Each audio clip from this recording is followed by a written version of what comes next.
네, 어벤져 전략회의 2월 19일 수요일 순서 진행하도록 하겠습니다. 조금 전 헌재에 들어온 속보부터 하나 전해드리겠습니다. 지금 뭐 헌재에서 한덕수 국무총리에 대한 해임안 탄핵소추안 관련된 지금 현재 심리가 열렸는데요. 조금 전 재판부에서 한동훈 전 대표에 대한 증인 신청을 기각했다. 이런 보도가 나오고 있습니다. 근데 저는 몰랐는데 이게 한동훈 전 대표가 이게 원래 증인 신청이 됐었습니까? 그게 오늘 아침에 쿠키뉴스라고 하는 한 매체를 통해서 단독 보도를 통해서 알려졌습니다. 네. 그러니까 국회 측과 또 대통령 측에서 말이죠. 서로 증인 신청은 할 수는 있어요. 근데 네. 이때까지 어느 측에서 누구누구를 증인으로 신청했는가는 거의 다 공개가 되지 않았습니까? 그런데 예, 이게 뭐 신청을 반드시 공개로 해야 된다는 원칙은 없는 모양입니다. 네. 그러니까 국회 측에서 한동훈 대표를 증인으로 신청하면서 이제까지 비공개로 처리하면서 쉬쉬하고 있었던 거예요. 그랬군요. 그게 이제 쿠키뉴스의 한 기자가 그 취재가 되면서 단독 보도를 하니까 그 이후에 뭐 메이저 언론에서도 다 따라 썼거든요. 네네. 그 얘기는 확인해 보니까 그게 맞은 거예요. 맞은 거고 그렇다면은 국회 측이라는 게 사실상 민주당 측 아니겠습니까? 그 왜 저 한동훈 대표를 증인 신청했을까? 뭔가 갈라치기, 이관계 뭐 그런 의도가 다분히 있었다. 네. 이렇게 보여집니다. 예. 정청래가 몰래 했군요. 네. 결국 이 한덕수 총리가 나오면서 결국 좀 이 한동훈 대표를 불러내서 네. 뭔가 좀 이게 엮으려고 했던 음. 뭐 그런 공작이 아니었나 싶습니다. 제가 어제 다른 방송에서도 제가 이야기를 했지만 저는 지금 인천 서구 갑에 당협위원장을 하고 있지 네네. 않습니까?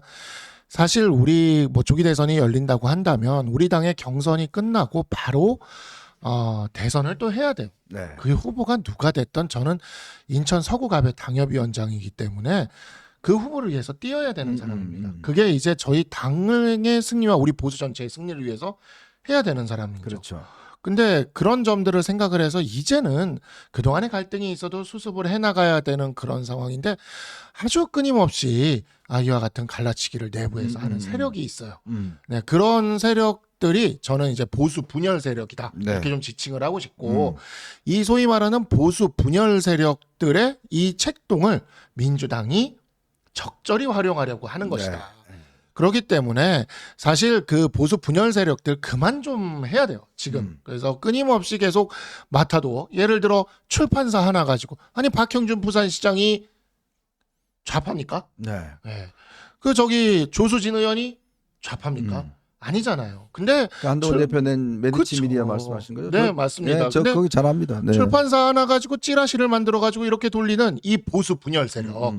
이 보수 분열 세력에 대해서 우리 보수 유권자들 지지자들은 이제 제대로 좀 그에 대해서 경고를 줘야 된다. 네. 예, 우리 누가 좋아하는 거냐? 민주당이 좋아하는 거다. 결국 민주당이 이렇게 그 분열 전략을 쓰는 것이 아니냐 네. 이렇게 좀 생각해야 될 것 같습니다. 네.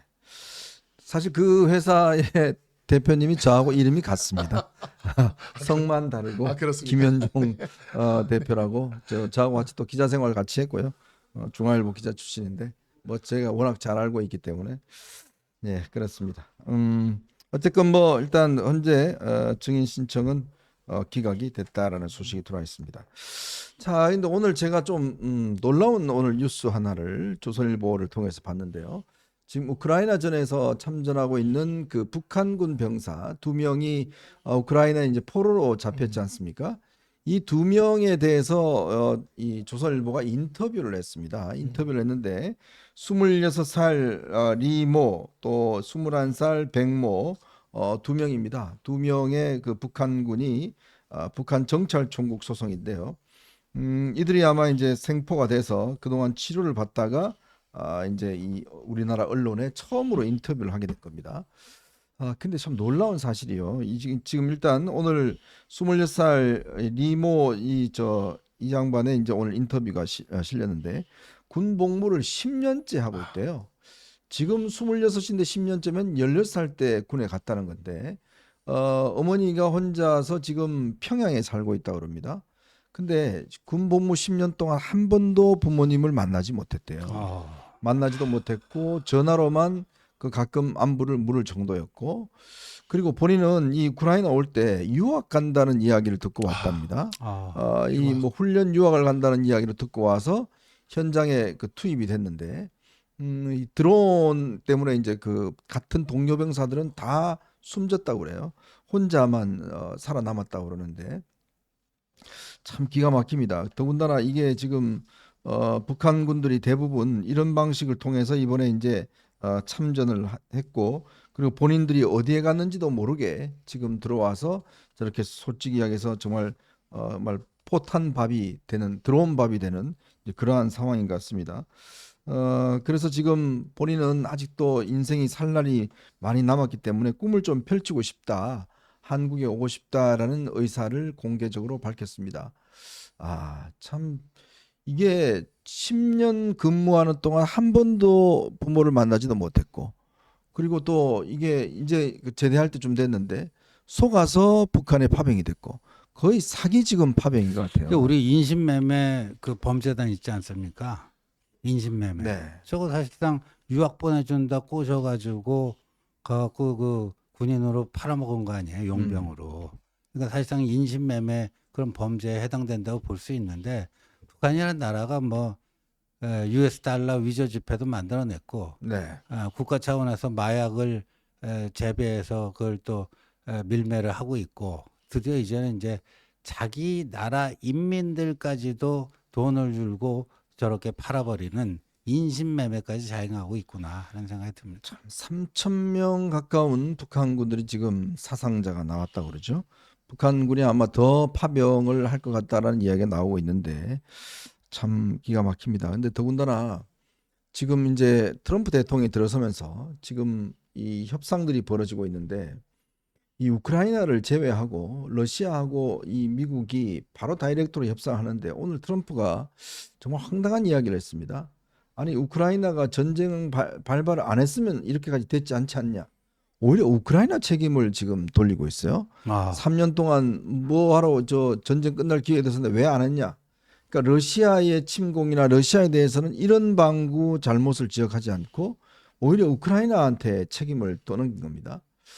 이게요, 저는 시사하는 바가 꽤 많다고 봅니다. 정말 우리가 미국이 동맹이라고 그러지만 과연 지금 트럼프 시대에 미국이 우리 어려울 때 과연 도와줄까라는 것에 대한 의구심들, 그리고 정말 끝까지 우리 편일까라는 의구심들을 가지게 만드는, 물론 전통적으로 미국이 이제 그런 입장을 취해왔습니다만은 우리가 이제 좀 더 우리가 스스로의 힘들을 좀 키워야 될 때가 아닌가라는, 저는 국제적인 어떤 환경에서 절실하게 느끼는 것 같아요. 근데 보도에 따르면 지금 바이든 행정부 시절에 우크라이나에 전비 지원한 게 우리 돈으로 한 700 몇십조 된다는 거 네네. 아니에요? 그걸 다 토해내라고 한다면서요. 그렇죠. 야, 그걸 토해내고, 이게 아마 옛날 그 무슨 저 휴전 저 뭐죠 1차 세계대전 베르사유 협정보다 훨씬 더 많은 금액이고, 뭐 지금 히토리오 절반 다 내놔라 이런 건데, 야 이게 참 트럼프식 외교인 것 같습니다. 네, 국제사회의 냉정함을 지금 보여주는 것이고요. 사실 우리도 남일이 아닌 것이 트럼프가 벌써 북한의 그 핵을 인정을 하면서 스몰 딜을 하겠다라는 이야기들이 정가에 살살 흘러나오고 네네. 있지 않습니까? 네. 저는 그래서 이제 우리가 정말 좀 냉정하게 이제 볼 필요가 있고요. 국제사회 특히 트럼프가 이끄는 미국에 대해서 그냥 맹목적인 추종과 맹목적인 어떤 그런 믿음을 가지고 있는 그러한 모습들이, 우리 나중에 트럼프가 진짜 김정은이랑 손이라도 잡게 되면 그 다음에는 어떻게 갈지 저는 네. 그 논리가 어떻게 변할지 모르겠어요. 진짜 그 이제 국제적으로 보면은 러일 전쟁 당시에, 우리가 러일 전쟁 이후에 러시아 쪽이 아니라 일본이 이기게 되면서 우리가 네. 이제 을사보호족이랑 이렇게 돼서 외교권을 박탈당하지 않습니까? 그렇죠. 근데 이제 러시아가 당시는 우리나라의 거의 유일한 그 우호적인 나라였어요. 그래서 을사보호조약 이후에 공사관을 철수시키지 않은 유일한 나라가 러시아였습니다. 네. 그래서 그 러시아를 믿고 헤이그 특사를 파병을 한 건데, 이 러시아가 러일 전쟁에서 패배한 다음에 영국과 프랑스와 동맹을 체결해요. 네. 그러면서 영국이 또 누구랑 동맹을 체결했냐면 일본이랑 동맹을 체결했거든요. 그래서 러일 전쟁 이후에 불과 2년 사이에 러시아와 일본은 동맹 관계가 돼 버립니다. 맞아요. 그 관계 안에서 결국에는 1차 세계 대전이 벌어졌을 때 일본이 승전국으로 참전까지 하게 되거든요. 우리가 헤이그 특사가 거부된 것에 대해서 뭐 세계 열강이 어쩌고 저쩌고 하는데 러일 전쟁 당시에 어찌 보면은 대한제국의 편을 좀 들어주려고 했던 것 같은 그 러시아, 그리고 러일 전쟁 패배 이후에 대한제국을 위해서 도움을 줄 것 같았던 러시아가 일본과 동맹 관계가 고작 2년 사이에 돼버리면서 우리가 한일 합방의 그런 굉장히 그 끔찍한 그 역사적 결말로 이어졌던 그런 구한말의 역사가 있습니다. 정말 냉정하게 봐야 됩니다. 국제사회는 냉정하게 봐야 되고요. 우리가 정말 그 좌파들이 좋아하는 북한에 종속되거나 북한에 넘어가게 됐을 때 어떤 나라가 되느냐. 제가 군대에 있을 때 그 얘기를 들었거든요. 북한은 10년이다. 징병이 10년이다. 근데 그게 10년이 뭐였냐면 19살부터 29살까지 10년이라 그랬거든요. 근데 요번에 저 증언을 보니까 19살보다 더 어린 나이에 가는 거예요. 기가 막힙니다. 이게 지금 우리가 국제 환경이 굉장히 급변하고 있다는 것을 우리가 좀 실감하고 있는 것 같습니다. 어쨌건 우리가 지금 자칫하면 패싱이 될 수 있겠다라는 느낌들을 지울 수가 없습니다. 이렇게 국제 환경이 바뀌는데 우리는 우리 내부의 이런 것들만 가지고 지금 싸우고 있으니까 참 우리의 국익은 어떻게 지켜내야 될지 참 걱정스러운 대목입니다. 자, 그리고 지금 명태균 사건과 관련해서 게이트 사건 관련해서 이제 중앙지검이 수사를 하고 있는데요. 지금 홍준표 시장과 지금 오세훈 시장이 꽤 곤혹스러운 입장인 것 같습니다. 특히 홍준표 시장은 본인이 명태균하고 통화한 적이 한 번도 없다라고 이야기를 했는데 알고 봤더니 홍준표 시장 아들이 명태균하고 꽤 소통을 한 모양이에요. 어저께 그 SBS 8시 뉴스가 그 단독 보도를 했더라고요. 네. 예, 그런데 이 크게 보면 저기 카톡을 주고받은 시점이 크게 보면 두가 있는데요. 2021년 6월 24일에 그때 2020년 그 저기 총선 때 말이죠. 네네.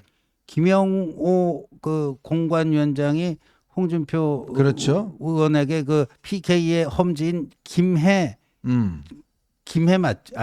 아니고 양산인가요? 뭐 양산. 양산 출마를 권했는데 그거를 거부하고 탈당해서 대구로 갔죠. 대구에서 수성을 해서 당선되고 무소속으로 됐죠. 그 이후 이제 무소속 생활하다가 복당을 언제 하냐면 2021년 6월 24일에 하더라고요. 예. 근데 24일 그때쯤 홍준표 시장의 아들이 명태균에게 고맙다고 카톡을 보냅니다. 네. 예, 그다음에 2023년에 또 보낸 게 있어요. 이때는 이제 홍준표 시장이 윤석열 대통령하고 갈등 없이 잘 가려고 한다든가. 그러니까 뭔가 이제 포스트 윤석열을 노리는 잠룡 홍준표가 윤석열 대통령 부부와 굉장히 가깝다고 알려진 명태균 씨에게 뭐 이런 거를 간접적으로 전달하려는 그런 걸로 보이는데, 자, 저 두 가지만 보면요. 이제까지 뭐 명태균 씨 황금폰 까봤자 아무것도 안 나올 거다 하고 굉장히 큰 소리를 내지 않았습니까? 네. 근데 저게 어디서 나오는가? 명태균 씨 황금폰 포렌식에서 나온 게 홍준표 아들과 명태균 씨가 주고받은 카톡이라고 그럽니다. 이 수사의 항방이 어디로 갈지 굉장히 좀 주목되는 대목입니다. 앞으로 이제 이게 여권의 이 경선 구도에도 꽤 영향을 미칠 것 같은데 앞으로 좀 예의주시해서 좀 바라보도록 하겠습니다. 자, 오늘 여러분들과 함께 저희가 세 가지 이슈를 가지고 좀 이야기를 해볼까 합니다. 이제 이재명의 변신이라고 해야 될까요? 뭐라고 해야 될지 모르겠습니다. 나중에 아마 이재명 대표는 나 이재명 맞아? 라고 할 정도로 이제 정말 이재명의 뭐라고 할까요? 이 변신이라고 할 뿐만 아니라 뭔가 하여튼 이 이상적인 상황 뭐냐면 아니 본인들이 이제 중도 보수래요. 기가 막힙니다. 언제는 계속 진보의 어떤 중심 정당이가 이야기를 하더니 이제는 민주당이 중도 보수 정당이라고 그럽니다. 민주당이 중도 보수면 우리는 뭘까요? 정말 기가 막힙니다. 자, 이 이야기와 함께 민주당이 지금 헌법재판소의 헌법재판관들의 임기를 지금 이제 4월 18일 날 이미선하고 문영배가 끝나지 않습니까? 근데 그거를 6개월이나 더 할 수 있도록 하는 법안을 만들었습니다.